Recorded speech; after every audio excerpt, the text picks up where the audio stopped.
as in a class teaching. And finally, we're planning to have a short Q&A with Rinpoche at the end of this session. So please, if you have any question, please send it via chat to DFI or to me, Tomo DFI, and we will hopefully get to that by the end of the teaching. So now we will start. I wish us all an interesting, pleasant, and beneficial meeting. And now, Rinpoche, thank you very much. You can take it from here. Everybody. Can everybody hear me? Yes. Okay. Okay, so yeah, so there are some questions from yesterday.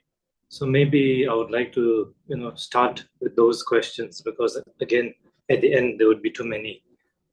So I would like to start with some questions from yesterday, and then we proceed. So now the first question, it says, I saw, it's about translation of the, the 4 Dharmas of Gampopa in English. So as I told you, there are many translations, and I'm not really expert with that. So, I cannot really, because for me, all sound the same. So for example, it says the first, which is Lo Chusun Roar Shinjelaptusol. So it says here that I saw another version of the translation of the endings of the first 2 Dharmas of Gampopa. So the first one, grant your blessing so that my mind, one is may turn towards the Dharma, and the second translation is be one with the Dharma. So now, basically, Chusun Doar means may your mind, Dro means to go, to go, like say, from point A to point B, to go, so that is like go. So Ndro means something like that. So on the Dharma, also, may your mind, so in that sense, then may your mind turn, so the mind turn towards Dharma and be one with the Dharma. I think, it's almost the same in a way, because see, it is like, supposing if you go from point A to point B, so first you want to go on that path, so your mind to go on the path, the right path. As I was saying yesterday, one path is the worldly Dharma. Turn on, what's this? It says Jean God is requesting me to turn on AI companion. What is that? I have no idea. So you just ignore it. No AI here. Okay. Okay. So now, so there is 2. One, the mistaken path is the path of the worldly Dharma, and unmistaken path is the path of the sacred Dharma. So to walk on the path of the sacred Dharma and not be, distracted or confused on walking on the worldly Dharma. So it means that, Lo Chusun Roar. So may, the Guru bless, may the Buddha bless me so that my mind follows on the right path, on the sacred Dharma and not the worldly Dharma. So it means that. And the second is Chu Lam Tundro or Shinjilam to Sol. So here there are 2 translations for that. So grant your blessing so that the Dharma may progress along the path. And second is may become my path. So here in Tibetan, Lam, Chu Lam Tundroa, Lam means path. And also here it means, may it be successful, something like that. Simply put, may my practice be successful. May it not be like your mind may turn toward Dharma. For let's say I start to go I decide to follow the path, let's say from here till, let's say I'm in the state of Himachal Pradesh in India. And Delhi, to go to Delhi. So I have to, first of all, I have to decide to, take the route to Delhi. So that is first to go on the path. And then once I go on the path, then it is important to have a successful path to reach Delhi, not get distracted on the way and not be obstructed by other obstacles. So I need to reach Delhi successfully. In order to reach Delhi successfully, I need that success on the path. So that is what basically means. In order to reach, our goal of enlightenment, so may the path be free from obstacles. Chu lam tundo. So chu is the Dharma. So may your path to the realizing the primordial wisdom or enlightenment, so may that path, which is the sacred Dharma, so even you enter the sacred Dharma, may it be free from obstacles. May you be able to walk along that path successfully to reach the enlightenment, the goal. So that is what Chu Lam Tundor Shinja Lam. So may you bless me for that. So I hope with that you understand, and then you can see yourself, which translation suits your understanding better. Okay, so I think I leave to that. Then also there's another question which says, how does one make tonglen for oneself sometimes? Sometimes I feel this need to do it for myself. Do we do it in the same way we do for all beings? So that's the question. So now tong means to give, and len means to receive. So normally there is you are doing this practice for others, somebody else, to generate one's very bodhicitta, loving kindness, compassion. So as I explained to you yesterday, that sometimes people are a little bit afraid that when they do such practice, it kind of they fear that one's own well-being will be lost or will be taken away and all that. But as I explained to you yesterday, it really doesn't work that way. So one needn't fear. And so in order for one's tonglen practice to do well, then as I said, you can practice the first practice, which is developing the loving kindness, compassion. So that, as I said, so all sentient being includes yourself.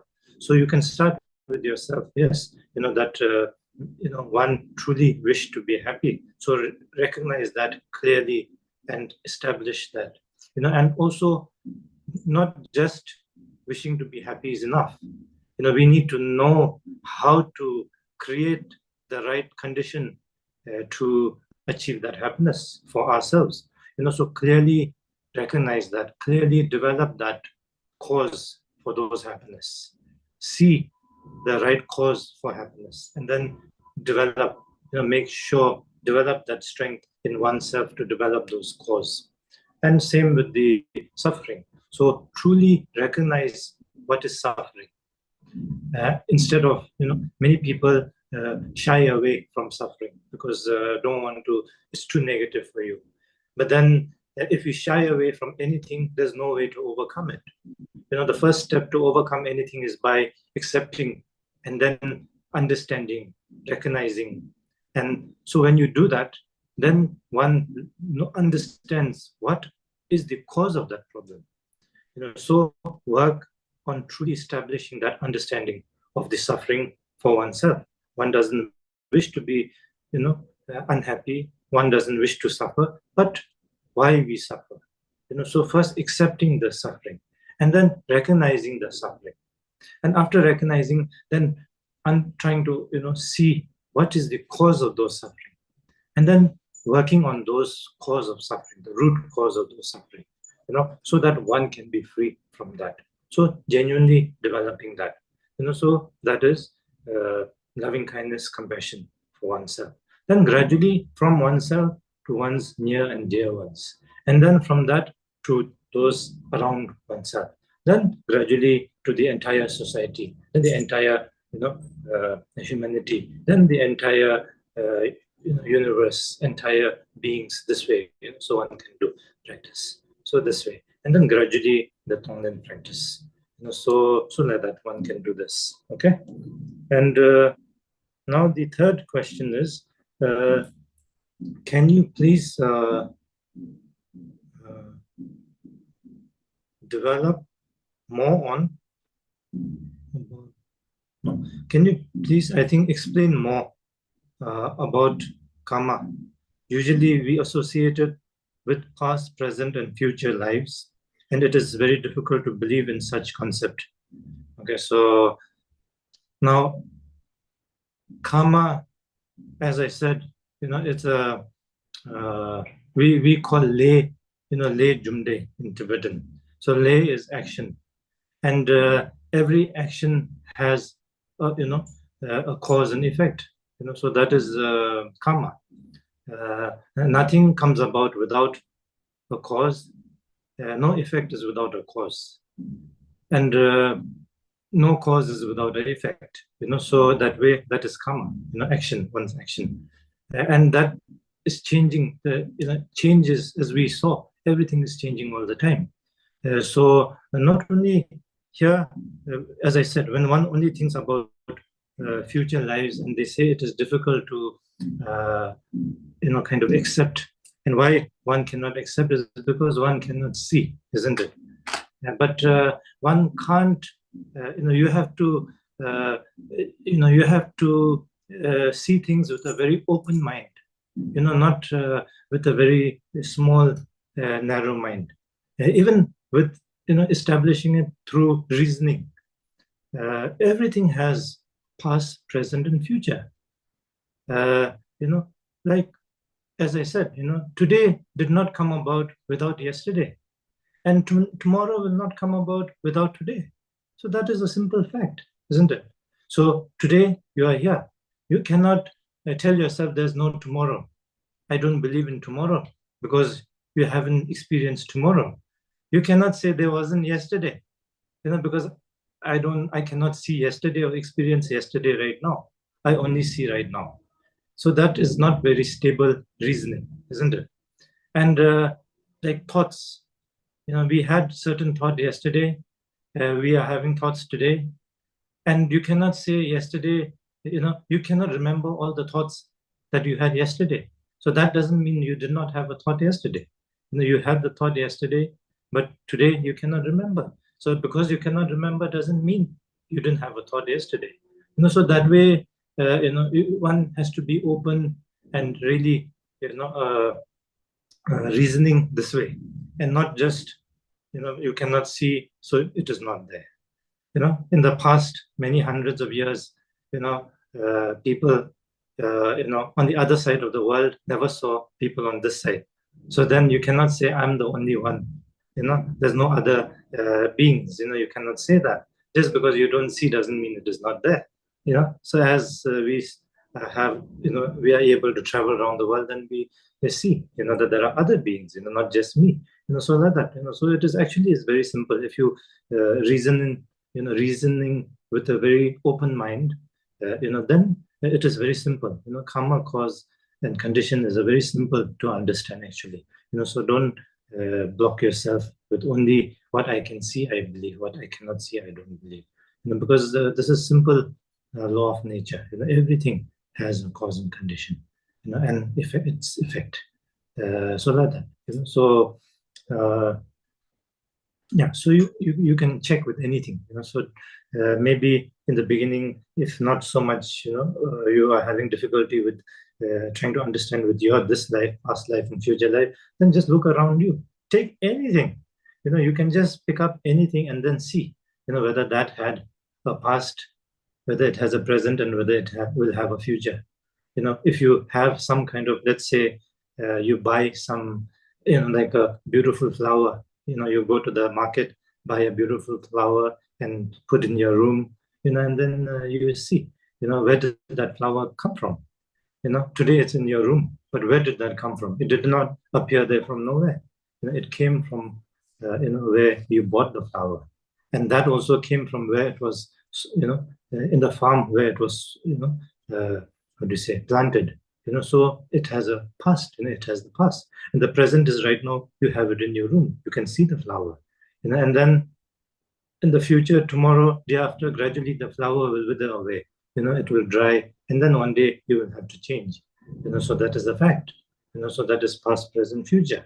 And so that, everything is changing all the time, and change is impermanence, change is, so that. So if one looks at this, from that point of view, then it's easy, one will understand, so karma, cause and effect, so hopefully, you can get some kind of idea with this, and I'm sure you will understand, for sure. So if you try to look from this point of view, okay, it is not difficult, okay. And then there is another question. It says, when meditating, for example, I think about the this observing the sensation, observing, like on my crown head, it says, so after meditating and finishing it, then I feel a little bit dizzy, is there any problem with that? So no, many people have such experiences, so there's nothing wrong. Maybe sometimes you too much how do you say, tightness, too much pressure, too much tightness, too much, trying too hard, so maybe because of that, so we need, that is why I said in the beginning, relaxing is very important. And after that, the shamatha meditation, breathing, that is very important. So when one does that, gradually step, like here, we couldn't do much because of the time, but when you're really doing, take time with that, and then be in that practice. Not do that practice for the sake of doing the practice as a schedule, but do it as the practice, So just be with that practice. And if you do that, then your mind will be relaxed, your body will be relaxed. And when you do this, you will, it will help you. And still, if too much, then you can change. There are many other, like you can, do practice of this, like on the breath, you can do, so on many things, so you can change your, object of meditation this way. And then also other thing is you can do short, span of meditation. Don't try to do too long, maybe short, so that will help also. Okay, so, okay, so with this, I think, there's one more question. Thank you. Okay, it says, thank you so much for my question to you is, when we practice the Tonglen, the bodhicitta meditation, even on a level where we haven't uprooted ignorance, will this have an immediate effect on the minds of all beings, as we are all interconnected? Yes, definitely. So we all, this is how, many friends, my Dharma friends, have told me, when they did such practice of the Tonglen, it truly helped them, and it truly, they can see, it helped to those who they have done practice. So definitely, because we are all connected, whether we realize, that oneness with everybody, or whether we don't realize the oneness with everybody, doesn't matter. The truth is, that we are all one. Yeah, ultimately, there's no, you and me separation. So that ultimate truth is the ultimate truth, whether you realize or whether you don't realize. So it is the ultimate truth. So in that sense, we are all connected. And when you develop bodhicitta, loving kindness, compassion, and dedicate, do such practice, definitely it will make a big difference to those and to yourself. Okay, so with this, then the questions are done. So now we just recite a short, the refuge bodhicitta before we start. Okay.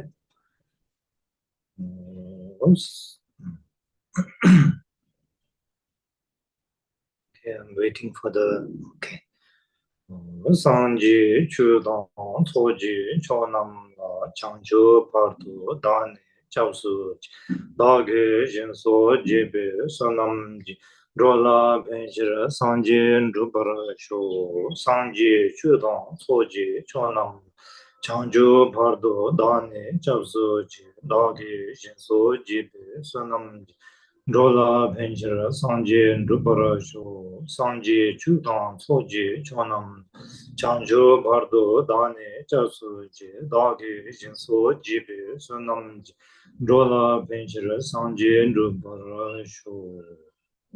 Okay, so starting with the refuge and bodhicitta, now we continue with the four dharmas of Gampopa.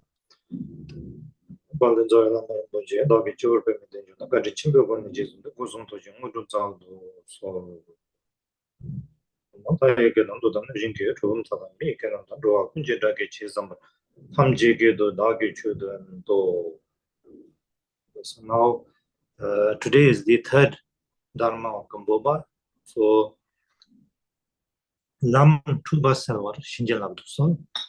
So grant your blessing so that the path may clarify confusion.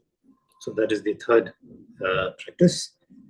So here for the path to clarify confusion, one must rely, as I said yesterday, on the Vajrayana practice of the creation or developmental stage, and then the completion stage.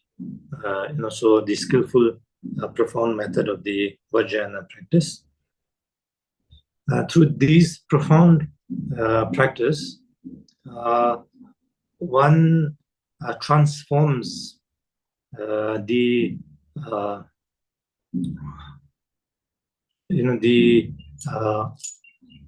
impure, one can also understand as the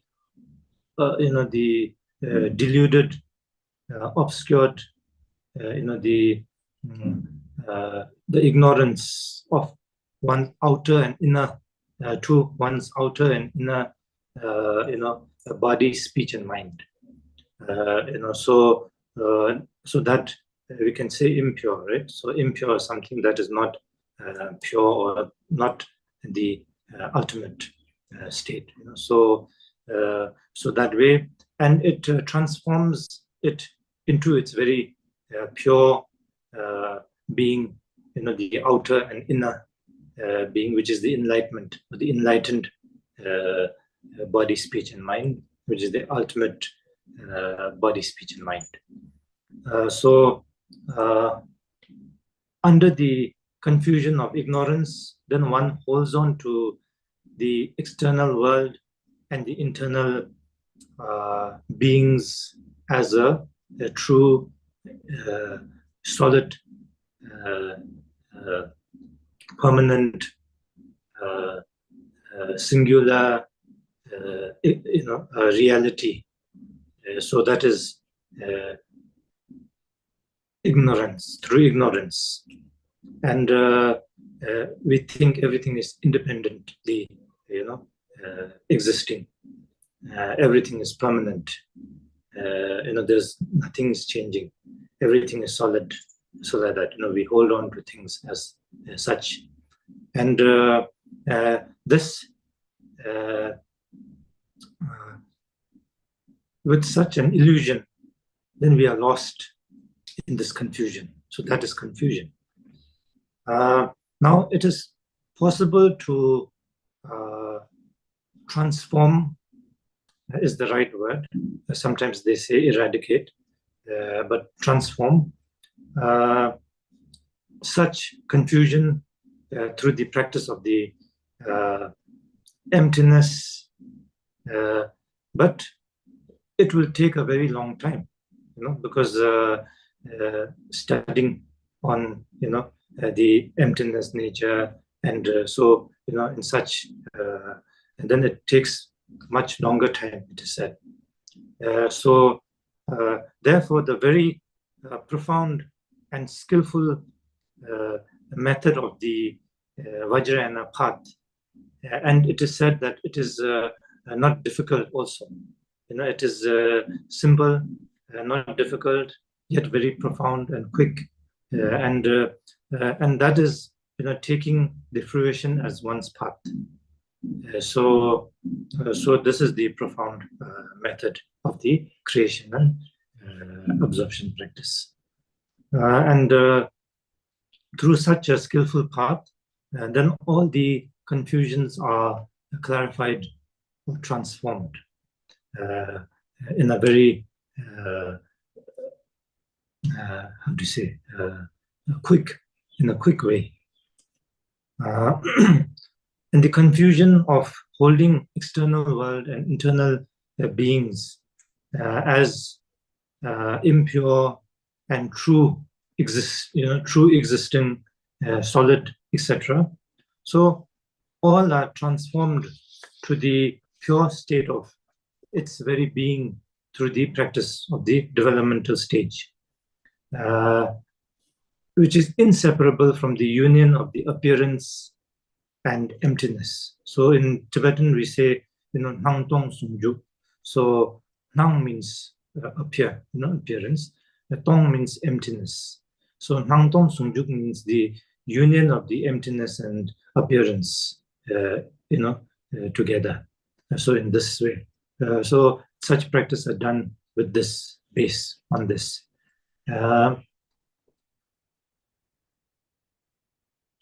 All physical body transforms to the enlightened, the deities, and all the sound transforms to the pure sound of the mantra. All the mind transform to the pure mind of the samadhi, and all the outer world transforms to the pure land of the particular deity, the mandala, and all ignorance, the limitations, so the confusion is that way clarified or transformed through this path. So now it is such a practice is a very skillful practice, we say, because what we see around us, it is an illusion, we say, but if you say, how can it be an illusion? Because I can feel, I can experience. Then, there's an example like a dream. When we dream, as long as you are ignorant of the fact that you are dreaming, as long as you are dreaming, you experience whatever is there in the dream.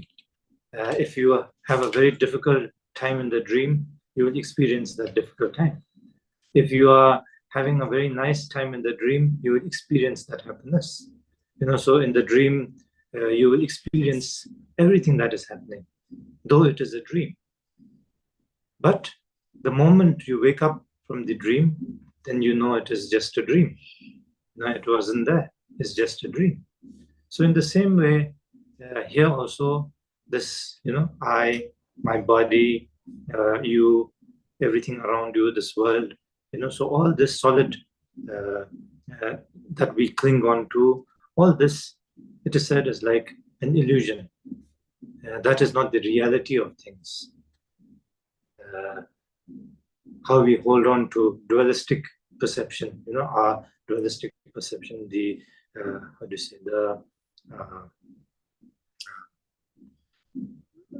conceptual, the concepts that we are subjected to. So all these are mere illusion.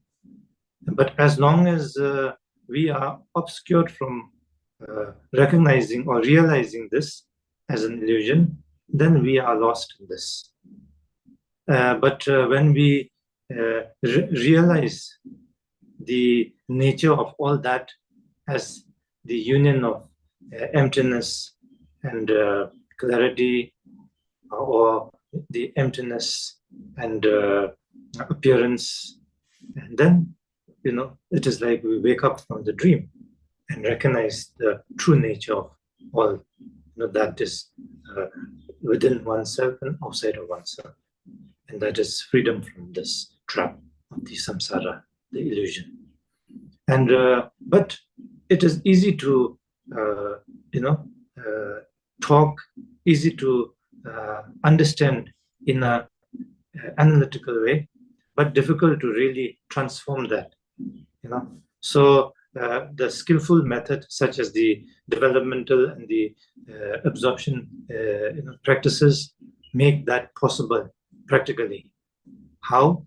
Because we have a strong clinging on to things, isn't it, as real, so making it more, using the same but in a skillful way, then we visualize, we visualize the deity, we visualize the mandala, etc., and we visualize oneself as the deity, the front visualization of the deity, the mandala, and all that. So we are still visualizing, something, but with the understanding of the Tangtong Sungjuk, the appearance in union with the emptiness nature. So when we do that, now our strong holding onto the, grasping onto this I as a reality, you as a reality, there, things around as a reality, is much more, profound than that. When we recognize this, like we say, we visualize in like an illusory body, right, of the deity. So appear yet empty, like rainbow. Rainbow is, you can see the rainbow, each and every color, but if you go to hold on to the rainbow, it is not there. It is beyond holding on. So something like that. Examples are given. So when you do such practice, then it cuts through our strong habitual, grasping onto things as a solid reality. But difficult for us in the beginning, and how to put that into practice is through such profound practice. And when we do that, it cut through this kind of ignorance, this kind of habitual, ignorance, the grasping onto things as reality. And when we, transform ourselves into the perfect deity, transform the front visualization as the perfect deity, then that is connecting with our own very nature. Our own very nature is perfect at all times, the Buddha nature, but we fail to recognize that at the moment, and we perceive this limitless potential that we all have with this very, very limited, the most smallest thing as I. Forget about the entire beings. Even on this planet Earth, if you talk about the human being of this planet Earth only, there is about, more or less 8 billion human beings. And here you are only one I against 8 billion yous. So it shows how limited this I is. Yet, we hold on to this, and everything, because of this strong grasping onto this I, then all the confusions arise from there. So, but this I, when truly realized or recognized, is this limitless potential, this Buddha nature. It is free from such limitations, such confusion. And that here, through the practice of developing, transforming oneself into the deity, transforming front visualization, like, the subject of, self and others, so the others transform into deity, self, deity, all surrounding deity, and the oneness, so through all these kind of practice, then one cuts through this kind of strong ignorance, and gradually, gets closer to the very reality, the state of things as it is, the ultimate state. So like that. So in that sense, it's very profound practice. Many of you have done such practice. So when you do, self-visualization, as let's say, today we will do the Avalokiteshvara. So when we visualize oneself as Avalokiteshvara, in that, based on the loving kindness, compassion, bodhicitta, there's no space for I. You are Avalokiteshvara, perfect at all times. So there's no I. There's no ego. There's no jealousy. There's no aversion. There's no attachment. There's no ignorance. No space for that. You are the perfect Avalokiteshvara. So that in the state of Nangtong Sungju, the appearance in union with the emptiness nature, so limitless potential, so that way, so gradually such practice. So this is how one benefits from these kind of practice, which are very skillful, as you can see, and much faster than the previous steps, because here it is kind of directly dealing in practice with one's very being as pure, perfect as the Avalokiteshvara or the enlightened deity, whichever, so like that.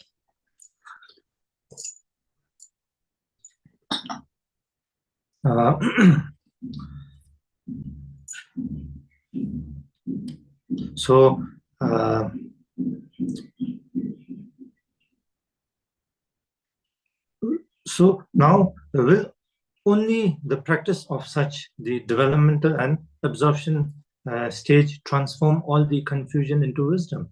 So that's our next question.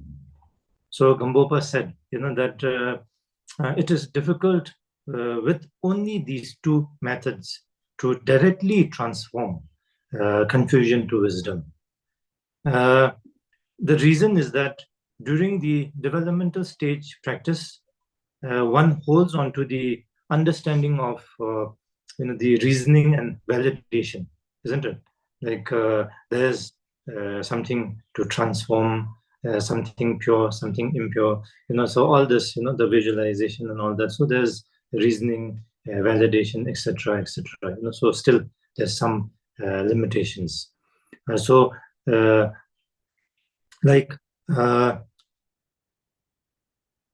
Using the reasoning or validation to overcome the duality has limitations. It has its limitations.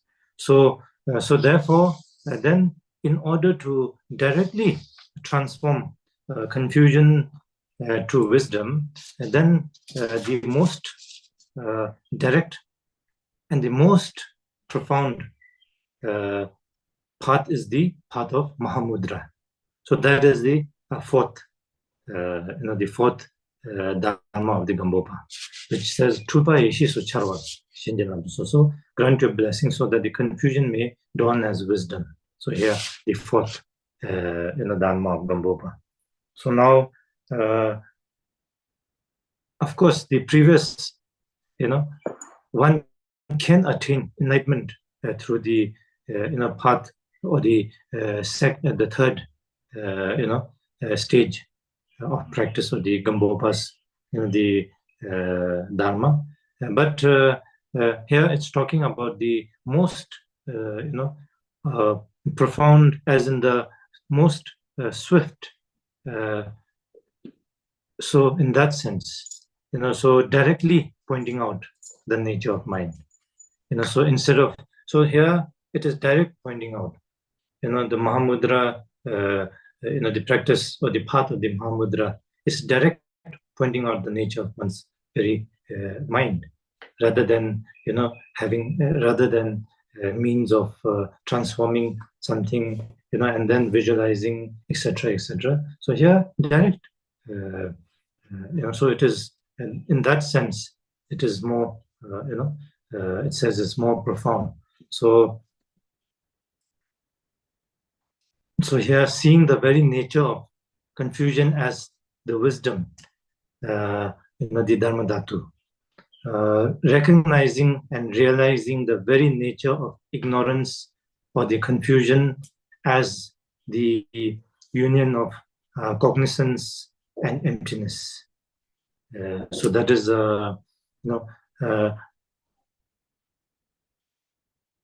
in this, then, like for example, confusion and when you don't understand is confusion. But when you understand, it is free of confusion. But because it is free of confusion, one can, overcome the confusion, isn't it? So it is the same. And because, when we don't recognize is confusion, but when we recognize is, wisdom. So when confusion is transformed, then it is wisdom. So it is not two separate entities. When not recognized is confusion. When recognized is wisdom.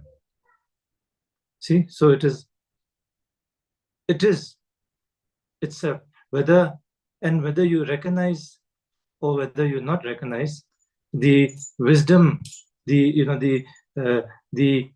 Buddha nature, or the limitless potential, the Buddha nature, the ultimate state of everything, the perfectness doesn't change. When you don't understand, you are confused, so you don't recognize it.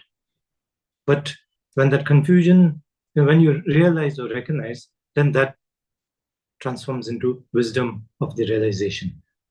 So like that. So it is by itself what it is, and it has always been that.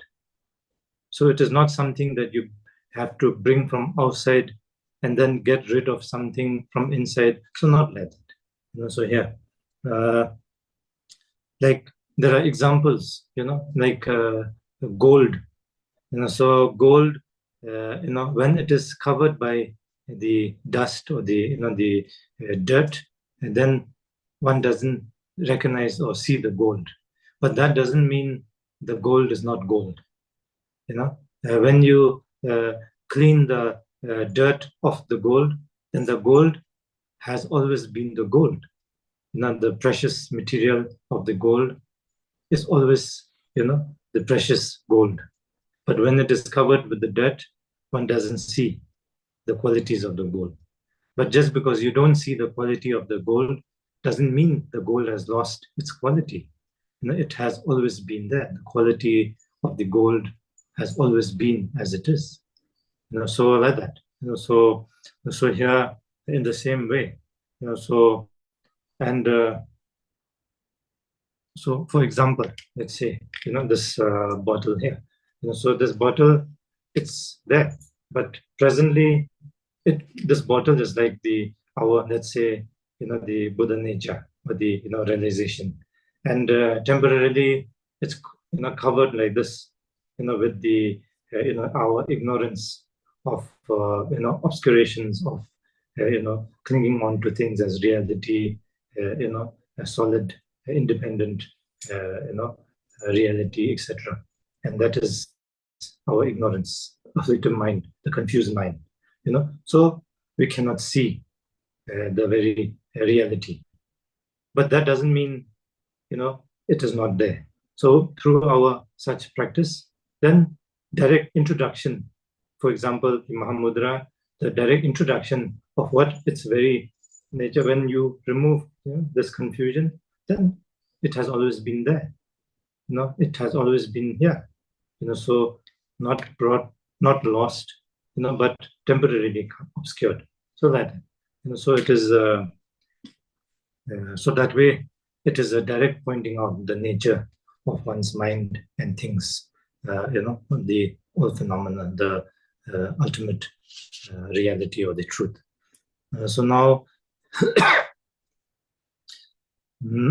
so this way, and then the dirt of fixation on duality, solid reality, which obscures us from realizing our true nature, which is the Buddha within, each and every one of us. And, because of which this obscuration, then we continue to wander in the samsara due to this confused mind. But when we realize this, then we say, the samsara and the nirvana is one. I'm sure you have heard of this. So when this is not realized, then it is the samsara. and beings who are confused that way is called sentient beings. And when this very nature is realized, then that is, the Buddha, so the enlightened one. So like that. Our mind and Buddha nature is not two separate entity. We beings don't have two mind. When the mind is deluded, we call it sentient beings. And when the mind is undeluded, then we call this Buddha, the enlightened one. So the Buddha nature is the original unmistaken quality of our mind, and which is always there, whether you recognize or not. It is ever present. So that is the, so like this. So we are supposed to do the practice, right? So the second, okay. So the first we do a short practice of the second, then we will continue. So now the second is the developmental stage and the absorption stage practice. So here, as I said, very important is when we visualize, so here, of course, the more elaborate practices are the practices of the wisdom deities, very elaborate form, and for those one needs the empowerment, instruction in detail, etc. So today we do a simple one, which is it is like more from the point of view of a refuge, and blessing, taking refuge, blessing kind of visualization. So here we will use the practice of the Avalokiteshvara. So here we visualize Avalokiteshvara in front of oneself, above, and then we visualize oneself along with all beings, sentient beings. We visualize all are there with oneself, and you leading all sentient beings on behalf of all sentient beings, and then doing this practice. And we supplicate to the Avalokiteshvara. And here, Avalokiteshvara, we have put down a text which is Cho Chunji Magu Kundokar. So Cho means the one, which is most noble, who is free from all stains of shortcomings. Chunji Magu Kundokar. So that represent by the white color of the Avalokiteshvara. Avalokiteshvara represented in the white color, so which represents free from all stains, of the samsara. And and the Avalokiteshvara has the Buddha Amitabha above its crown. So Buddha Amitabha is the Padma family. So Avalokiteshvara is the Padma family. So in the Padma family, then Buddha Amitabha is the root, guru. And it is said that here the Padma family, is very closely connected with the desire, people of the beings of the desire realm. So especially the human, we say we are we are born as human because of course, all our other confusion, afflictive emotions, but mainly the desire. So humans have strong desire, attachment, desire, and so therefore we take rebirth as a human in the human realm of the samsara, and so therefore Avalokiteshvara, the Buddha Amitabha, Avalokiteshvara have taken, manifest specially to liberate beings from such realm. So because of that, it says to connect with Avalokiteshvara, to connect with the Buddha Amitabha is very, very close. So there are many teachings on these. So that is why we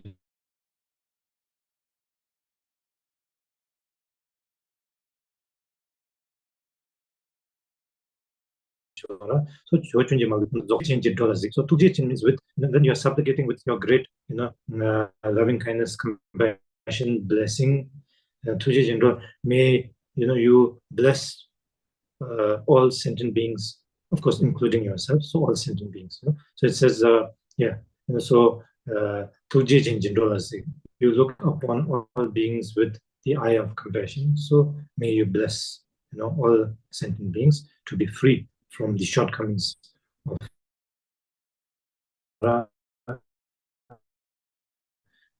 free from the, and may you bless us to develop the wisdom to see these shortcomings and work towards the happiness and the causes of happiness. So so to you, the Avalokiteshvara, Chenrezi, I pay my homage, I supplicate to you. So that is the practice. And when we do this practice, then we recite the mantra Om Mani Padme Hum. So when you recite this, the prayer, then we visualize in front of us there's the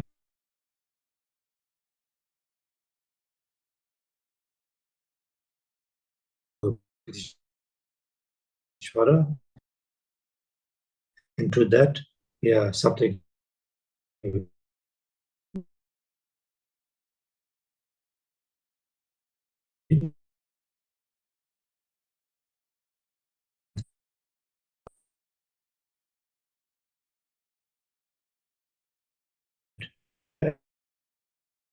Ray of light that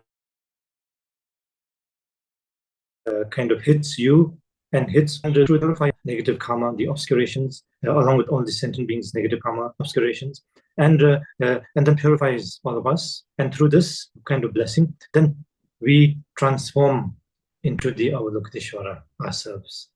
And all sentient beings transform into the Avalokiteshvara. And in this state of, and all the surrounding become the mandala, the pure land of the Avalokiteshvara. And all sound becomes the pure sound of the Avalokiteshvara, which is Om Mani Padme Hum. So Om Mani Padme Hum is the mantra.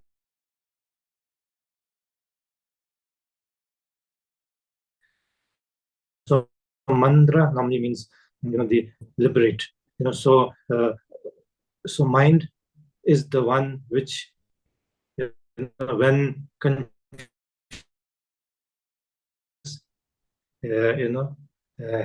then we don't react in the samsara. But when we develop, recognize this very nature of the mind, the limitless potential, wisdom, then we are liberated from this shortcoming. So that is Icho. So mantra. So when we say Om Mani Padme Hum, six realms. We have the 6 realms of the samsara. So it it resonates with the 6 realms. It benefits beings throughout the 6 realms, and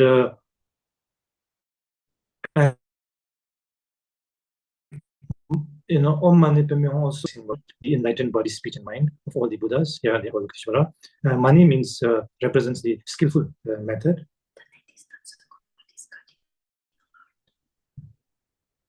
Okay.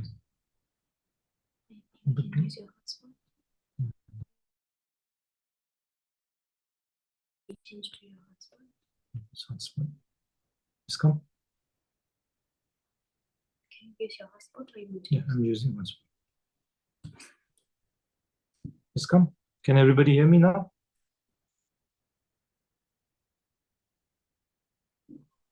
I didn't know there was some problem with the connection. Some disconnection, yes. Now it's better. Okay.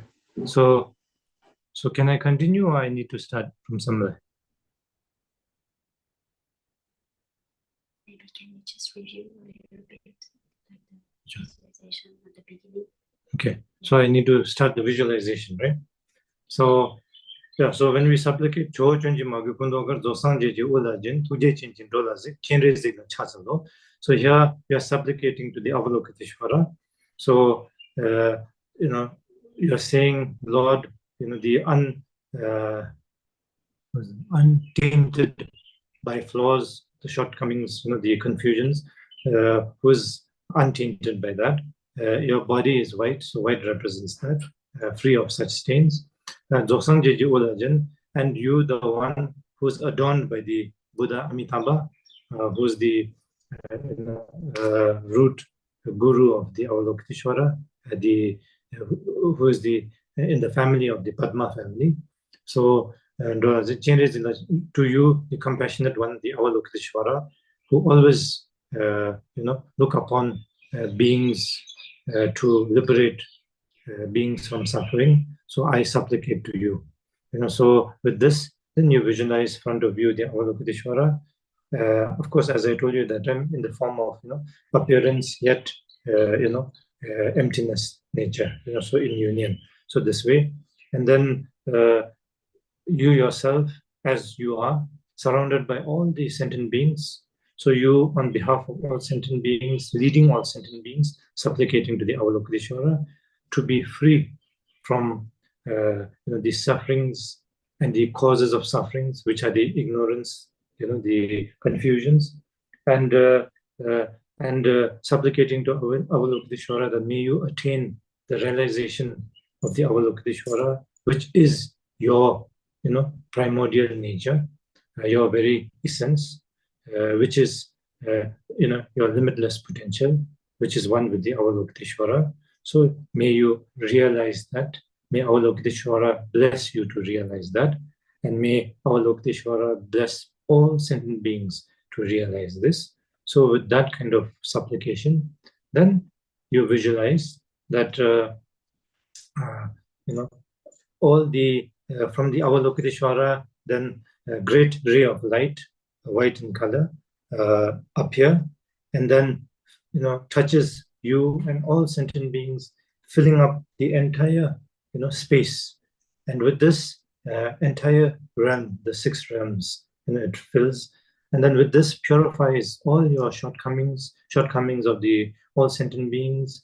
And then it blesses oneself and the all sentient beings. And through this, then one transforms into the Avalokiteshvara. All the sentient beings transform into the Avalokiteshvara, which is our very nature. Again, keeping in mind this, you know, Nangtong Sungju, you know, the appearance and emptiness in union. So not like a solid entity, but in that, you know, understanding. And then all the surrounding becomes the pure land of the Avalokiteshvara, and all sound become the pure sound of the Avalokiteshvara.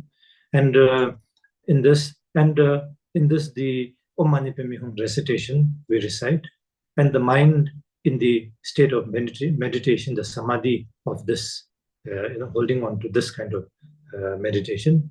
And Om Mani Padme Hum is the mantra of the Avalokiteshvara.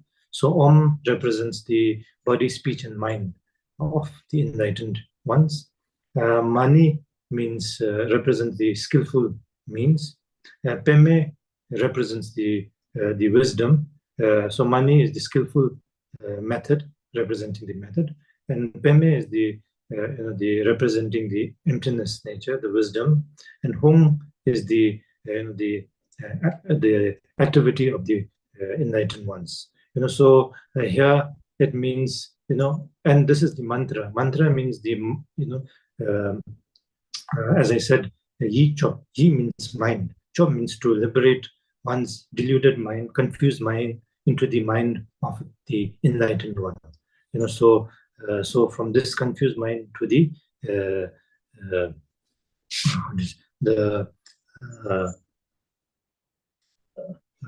wisdom mind, you know, the mind which is realized mind.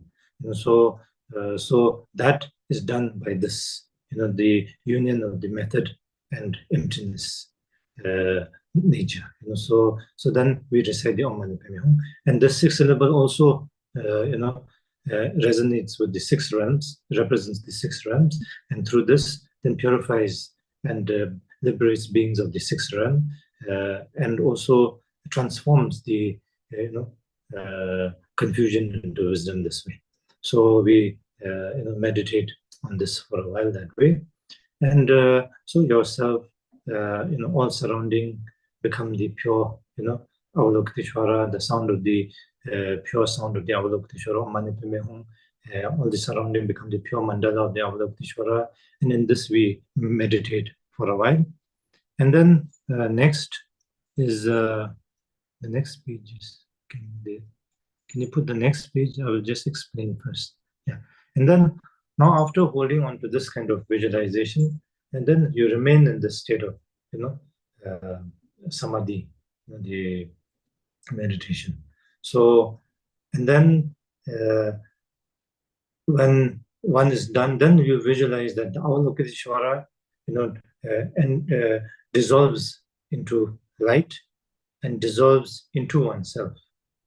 And then you and Avalokiteshvara become one, inseparable.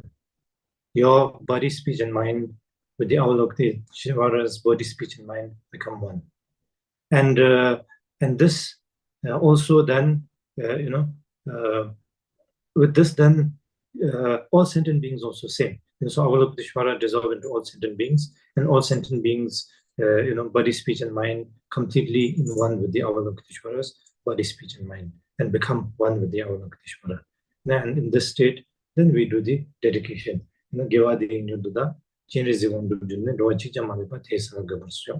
So through this virtue of such practice, may I quickly achieve the state of the the Avalokiteshvara, and may I bring every single being to the state of to the same state, which is Avalokiteshvara, the enlightened state of Avalokiteshvara. Okay, so we will do this short practice. Okay, so we start, of course, with the refuge and bodhicitta. We will do one time. Okay. So now, first, as I said yesterday, we just relax for a while. Very important. Just relax for a while.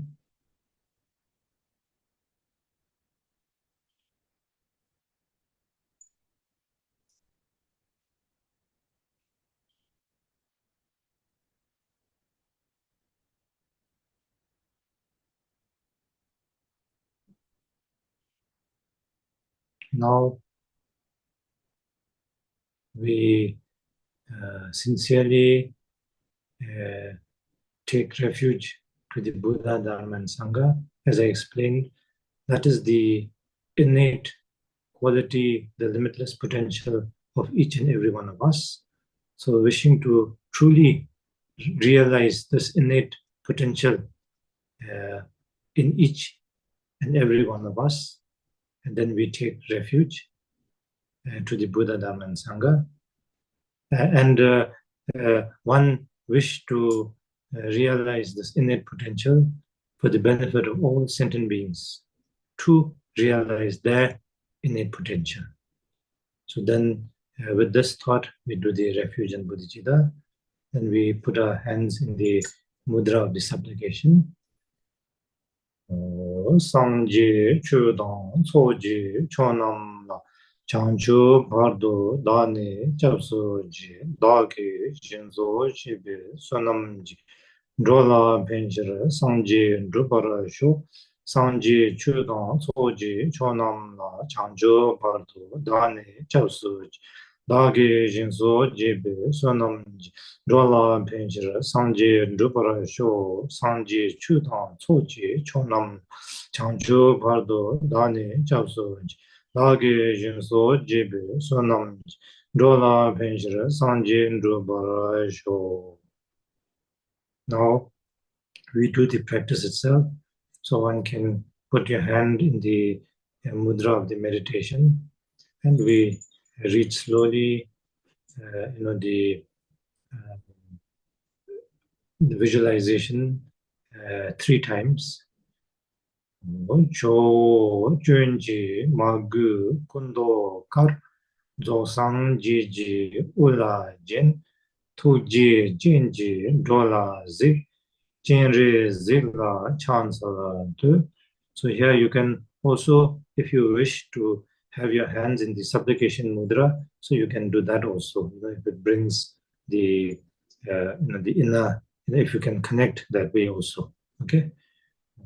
Jo Junji Magu Kundo Kar Zosanjiji Ulajan Tuji Jinji Rola Zik Chenri Zigla Chancellor Tu Jo Junji Magu Kundo Kar Zosanjiji Ulajan Tuji Jinji Rola Zik Chenri Zigla Chancellor Tu. Now with your hands in the mudra of the samadhi. So we recite Om Mani Padme Hum. Om Mani Padme Hum. Om Mani Padme Hum. Om Mani Padme Hum. Om Mani Padme Hum. Om Mani Padme Hum. Om Mani Padme Hum. Om Mani Padme Hum. Now we recite in our own pace, oneself. Recite yourself, okay? Om Mani Padme Hum, Om Mani Padme Hum. So with this, you do the visualization as I've explained to you. Om Mani Padme Hum, Om Mani Padme Hum, Om Mani Padme Hum, Om Mani Padme Hum. Om Mani Padme Hum, Om Mani Padme Hum, Om Mani Padme Hum, Om Mani Padme Hum. Om Mani Padme Hum, Om Mani Padme Hum, Om Mani Padme Hum, Om Mani Padme Hum. Om Mani Padme Hum, Om Mani Padme Hum, Om Mani Padme Hum, Om Mani Padme Hum.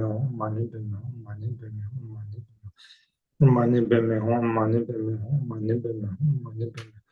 Om Mani Padme Hum, Om Mani Padme Hum, Om Mani Padme Hum, Om Mani Padme Hum. Om Mani Padme Hum, Om Mani Padme Hum, Om Mani Padme Hum.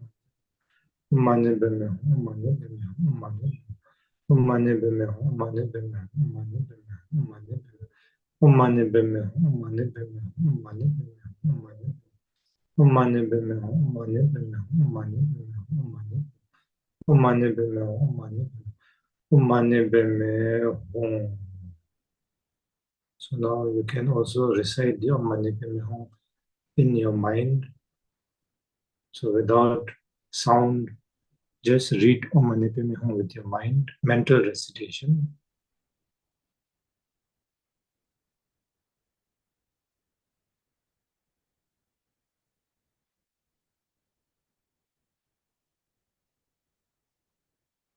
As you do the mental recitation, you have to, the base is the bodhicitta, and through this bodhicitta, then hold this, we say Thai ngajal, so Thai ngajal means thinking oneself as the Avalokiteshvara, the most perfect Avalokiteshvara, surrounded by all the beings who are the Avalokiteshvara also. Then all surrounding is the pure land of the Avalokiteshvara. All sound, the pure sound of the Avalokiteshvara. So with this kind of state of being, then we recite the Om Mani Padme Hum in the mind. Okay?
Now, gradually we visualize that the Avalokiteshvara that we have visualized and all the sentient beings and all that we have visualized dissolves into oneself,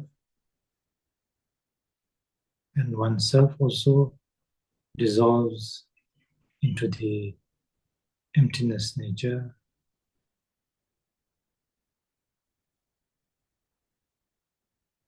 And remain in the state for a while.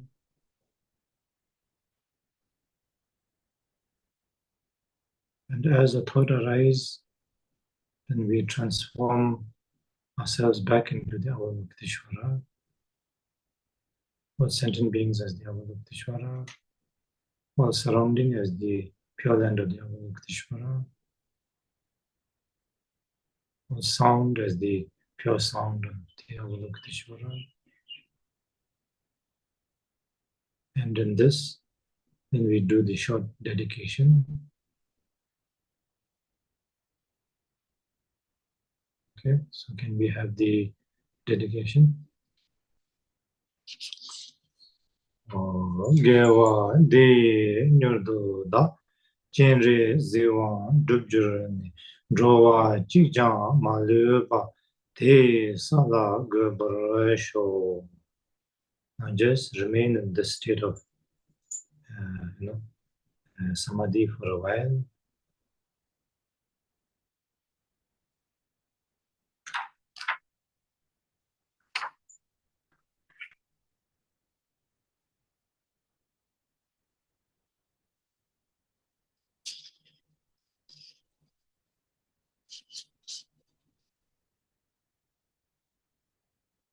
Okay, so now with this, and then we did the short practice of the third teaching of the Gampopa. Now the fourth teaching, as I explained to you briefly. So now here we do the practice. So here meditating on the, for the practice of granting the blessing to, so that the confusion may dawn as wisdom. So meditate on the calm abiding state of mind without any attributes, resting undistractedly, or so undistractedly, I don't know if there's a word. Yeah, so without being distracted, so with awareness and mindfulness. So we do this practice. Okay, so at this moment, we do practice like this. Then, of course, as I said, this is the Mahamudra. So there is a lot of practice. The Mahamudra have so many, profound stages of practice, so which openly, you cannot, teach, because it is so profound. Not because you don't want to share with anybody, but because it is so profound that it has to be guided, step by step, and properly. But for here today, then practice of the calm abiding state of mind without any attribute. So resting in that with awareness and mindfulness. So that is, I think, the base. So we do this.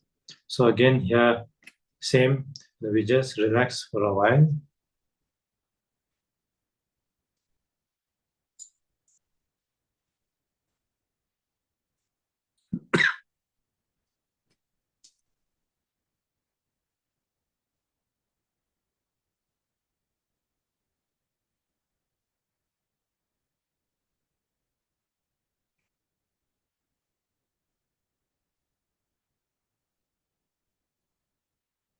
Now we just recite one time the refuge in Bodhicitta.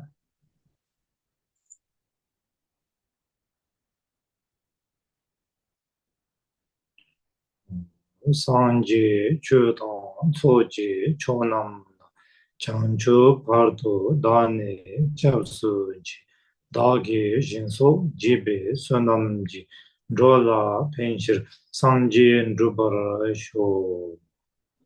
We just do a short meditation of the breathing shamatha. So we just maintain awareness on our breath, using the breath as the support for our awareness. We just do this for a while. Just be aware of the breath going in and out.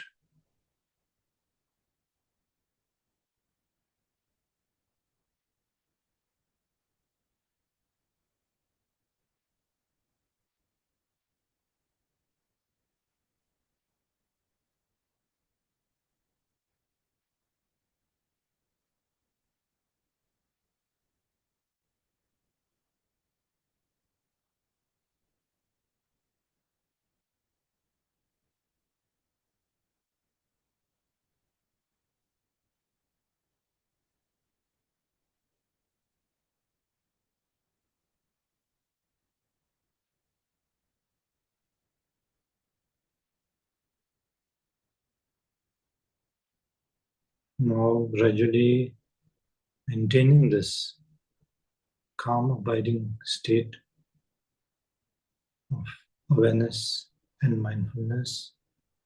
Let go of the breath and just maintain the state of awareness and mindfulness as it is on the base of recognizing the nature of oneself and all other beings as the Buddha. Know that there is no need to do anything, no need to create or fabricate, no need to accept or reject, no need to stop or produce. Just rest in the mind as itself in its most natural state of being. Just rest in that as it is and maintain this.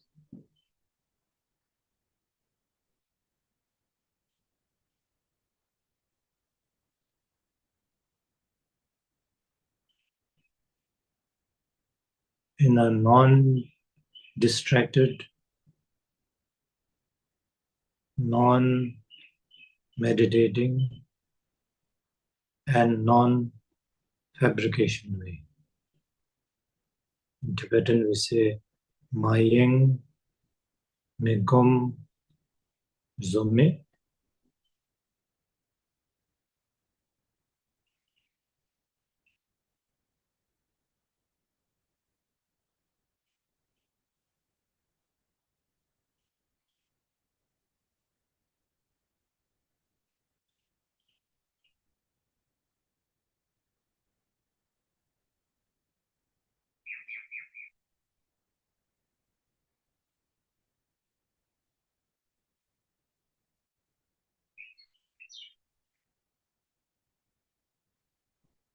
And this is the foundation of all the practices of the Mahamudra.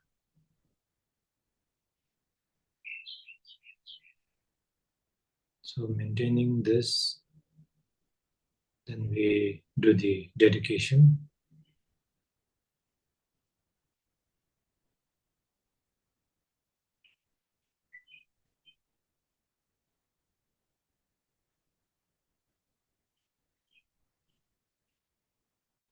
Gewa de nyurdo da chenre zewa dubjur droa chija malu te sala gobarasho. Sorry, here we can also say Gewa de nyurdo da chagja chembo dubjur ne droa chija malu te sala gobarasho. Since it is the Mahamudra practice, so we say Mahamudra. We realize the Mahamudra. Okay. Now just rest for a while.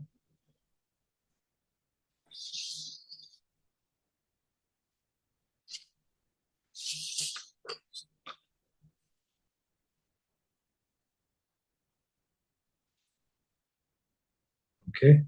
So now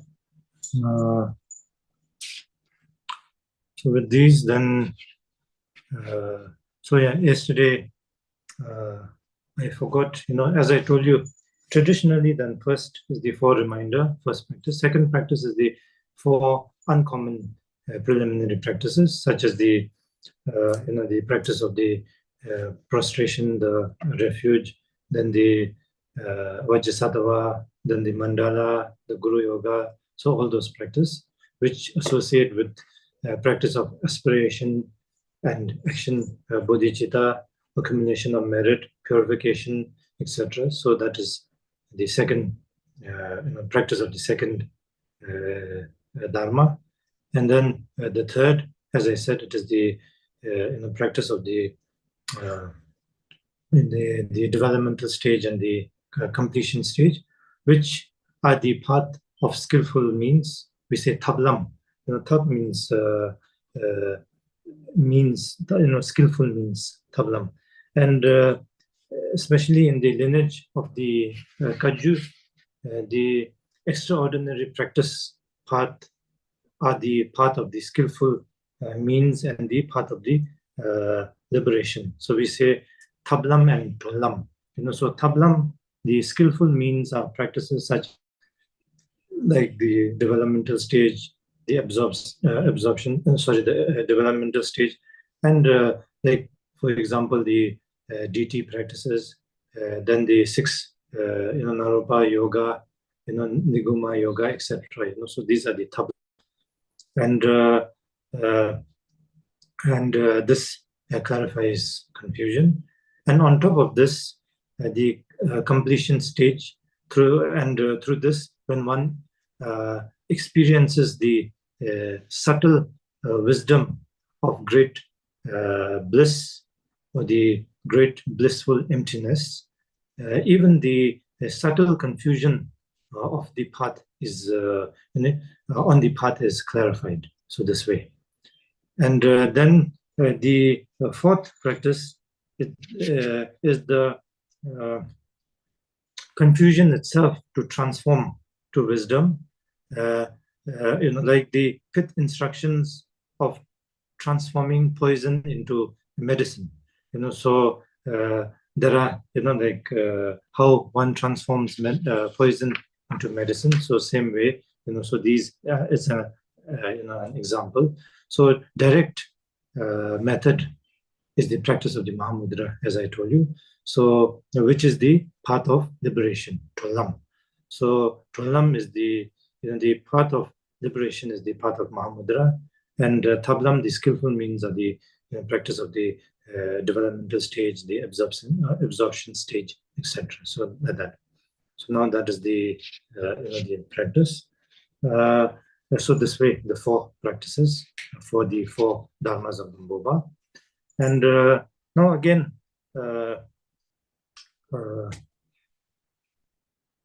if we, since the 4 dharmas, so this way we more or less complete the 4 dharmas of Gampopa. And now again a recap. So for our mind to transform towards the dharma, then the problem we face is not enough conviction in the dharma. So normally we all have strong attachment to self, I. We call in Tibetan danzin, so da means self, I. Zin means attachment, so attachment to this I. And this makes us very imbalanced, full of emotions. So then what happens, we are full of emotion, confusion.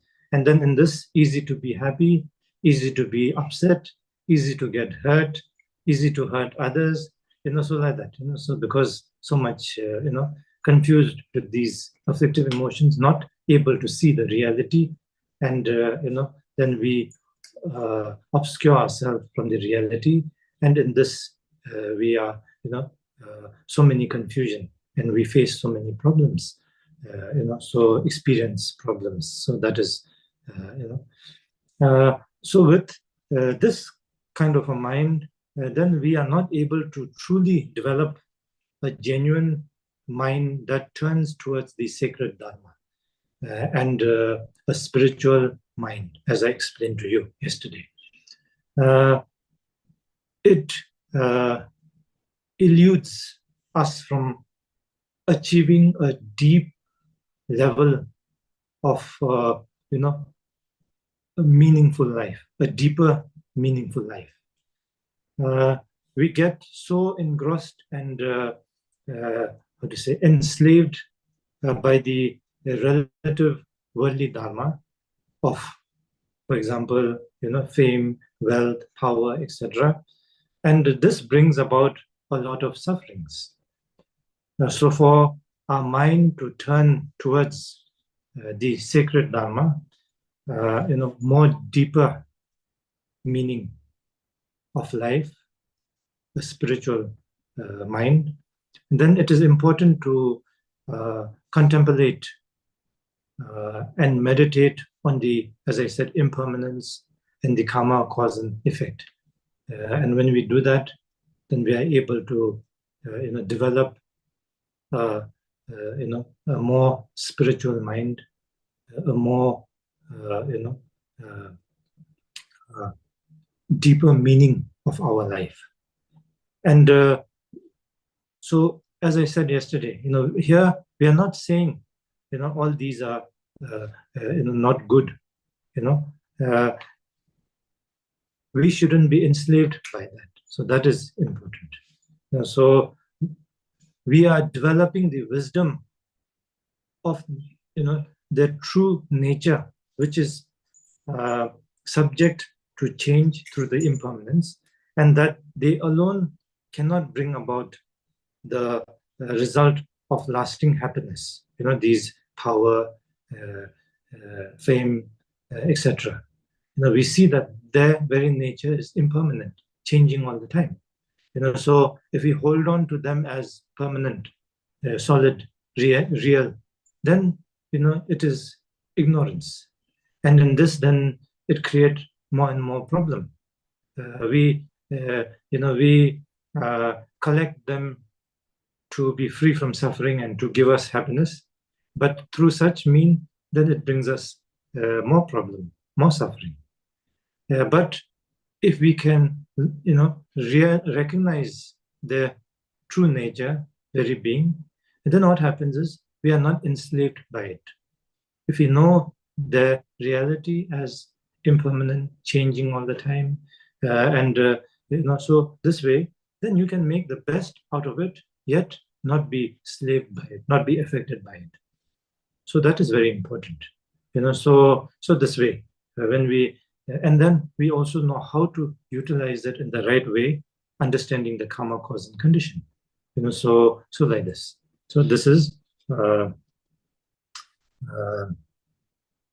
so this way, then they will serve you. Otherwise, you will be serving them all the time, and then you will be in a big problem all the time, always suffering, always unsatisfied, always losing something and unhappy and like that, so like this. And then now, even for the second, and even if your mind turns towards the Dharma and becomes a spiritual mind, in order for your life to be truly meaningful in a totally, truly deep way, profound way, then very important to develop loving kindness, compassion, and bodhicitta. And through this, then one's life truly becomes purposeful, meaningful, and in a much deeper level. So therefore, it is very important to develop loving kindness, compassion, because those are the essence of our very nature. We are not negative in our essence. We are positive in our essence. We are beautiful. We are perfect. We are good. We are loving. We are compassionate. We are kind. That is our true nature. But when we don't realize or recognize that, then through ignorance, we perform, we are chained by our shortcomings. So it is very important to work towards these essence. So working with the loving kindness compassion is very important. Then on top of this, with the understanding of the emptiness nature, the nature of interdependent origin, knowing all inner and outer phenomena are the nature of emptiness, like an illusion and dream, then one's mind can truly receive the blessings so that the Dharma will progress along the path. Otherwise, we hold on to things as reality, then it is very difficult. As I told you yesterday, we might follow the spiritual path, but that spiritual path will become, there will be obstruction to that spiritual path. And that spiritual path will become the cause of your undoing. Then that is a big problem, isn't it? The spiritual path should liberate you from suffering. But if that's too much grasping onto that, too much holding on to that, as we say, too extreme. If you fall into the extremes, then what happens? Then that becomes the problem for oneself and others. Such a profound path of spirituality will become the most, destructive path for oneself and others. So, in order for not to become like that, then loving kindness, compassion, bodhicitta, understanding of emptiness, the nature of emptiness, very, very important. So this is the second. Then now, even if your Dharma progresses along the path, the Dharma progresses along the path, in order to achieve the complete realization through the path, of the clarifying confusion, then you need to rely on the path of developmental stage and the absorption stage or the completion stage. For example, working with the three ways of, the imaginative way of using the developmental stage, as I explained to you. Then working with the body on its energy level, the completion stage, and the two inseparable from emptiness. So through these three methods.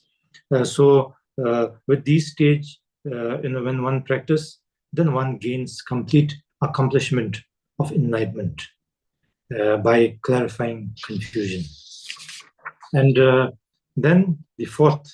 Now these skillful methods are wonderful, but to have a direct experience, a direct enlightenment in a simple way, the highest and the shortest and the most profound way is the Mahamudra path, the Mahamudra practice, to recognize the nature of mind through the direct pointing out the nature of mind.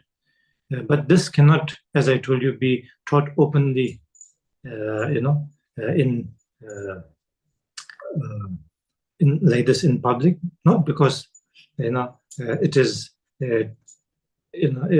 one doesn't want to share, but it is because there's so many one has to practice in stages properly, guided, because it is direct pointing out. So direct pointing out is directly dealing with the mind.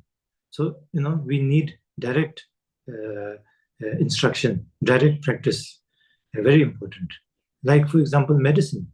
The medicine that you can get on the shelf is not very strong.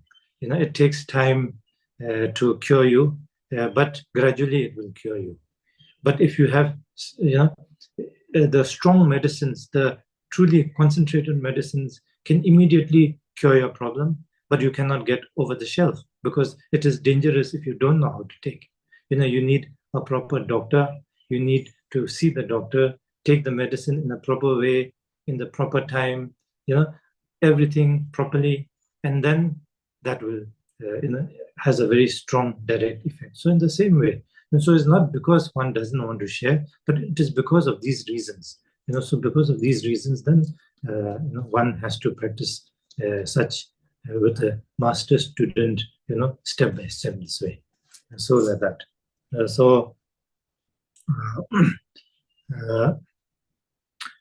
But so that way the main practice here is directly recognizing the nature of mind, and one nature of mind of oneself and everything around oneself as the perfect, ultimate, ever-present, limitless nature, the Buddha nature. So that is this practice of the Mahamudra. We all are Buddha right now, right here, and everything around us is perfect at all times. But we need to recognize this nature. At the moment, we are obscured by our ignorance of fixation on duality, fixation on solid reality, etc., which obscures us from realizing our true nature. If I give you another example, like the sun, so the sun, when overshadowed by the cloud, one cannot see the sun or get the warmth of the sun. But that doesn't mean the sun is not there. Sun has always been there. The sun's qualities have always been there. But temporarily, when obscured by the cloud, then cannot experience that. So in the same way, our very nature, the Buddha nature, the perfect primordial wisdom is always there, like the sun. Whether you recognize, whether you don't, because of your shortcomings, the ignorance, when we don't recognize that, it is like the cloud, which obscures the sun. It obscures us from recognizing this limitless potential, our primordial wisdom. But not recognizing that doesn't mean it is not there. It is always ever present. When we recognize that, we are enlightened. When we don't recognize that, we are sentient beings in the samsara. So gradually, through the practice of the Mahamudra, then we cut through this, and direct recognition of this. So that is the practice, the fourth practice. So I think maybe we stop here, and then we have some. Is there any question? Okay. So there's a question here. So maybe, and anybody have any questions can ask. We still, we have hardly 5 minutes. Okay. So now there's a. Would it be true then to say that the 4 Dharmas of Gampopa are also a meta map and overview of the path?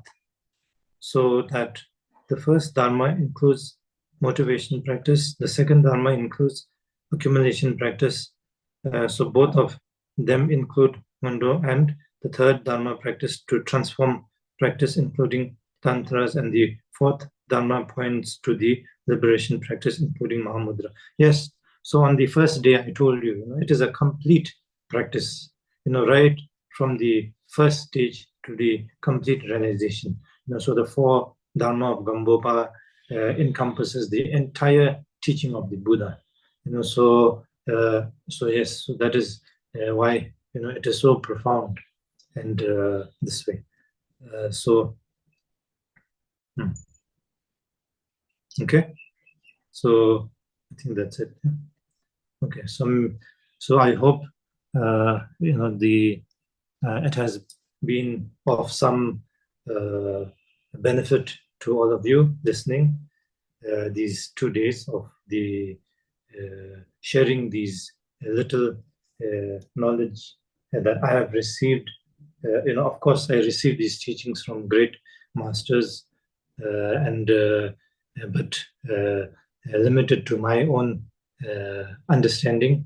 Then I try to share with all of you, and so this way, I hope not only through kind of analytical teaching method, but I wanted to incorporate practice also with this, and I'm happy that I'm able to do little practice along with these, the teachings, and I hope it gave you an overview of these teachings, and I would like to thank the Dharma friends from Israel who first requested me to give teaching on this topic, and then along with that, then so many Dharma friends from all over the world,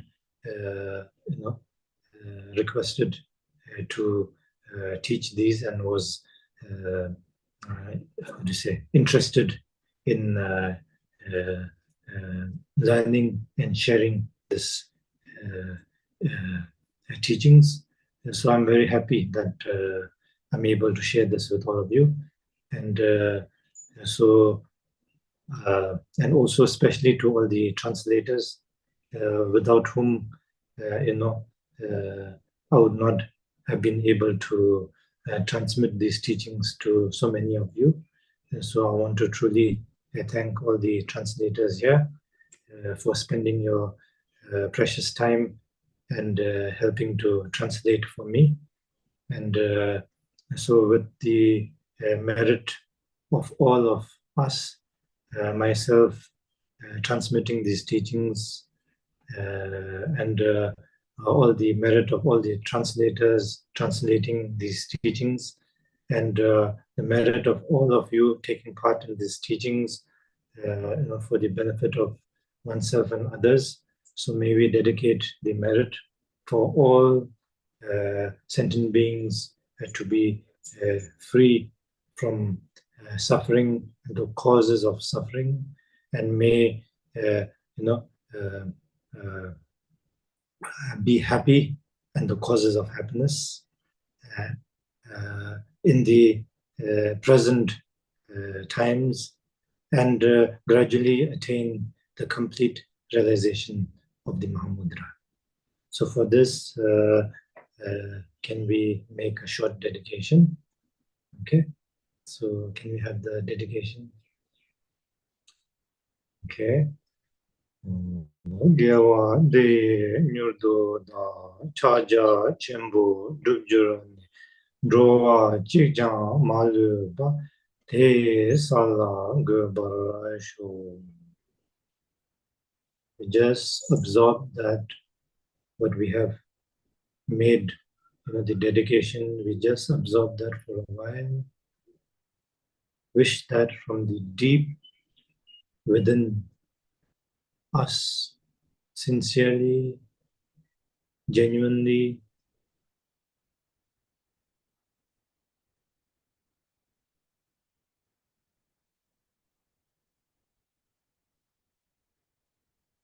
okay, okay, thank you.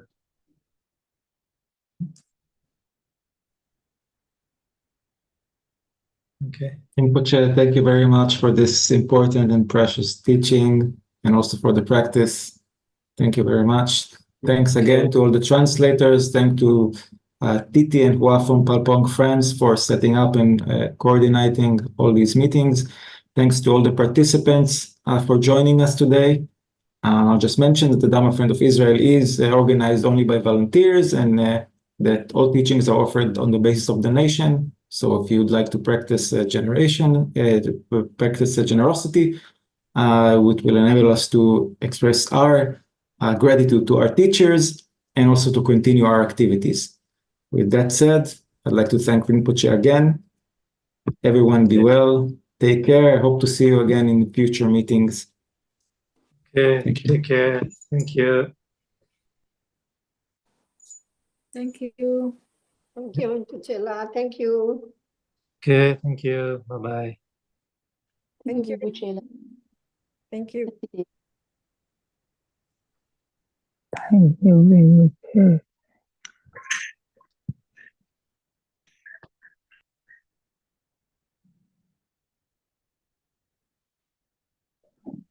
Thank you, Rinpoche.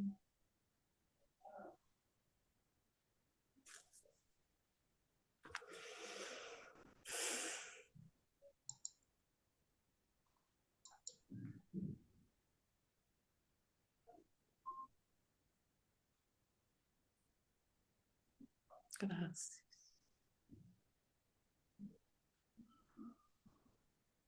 Muchas gracias.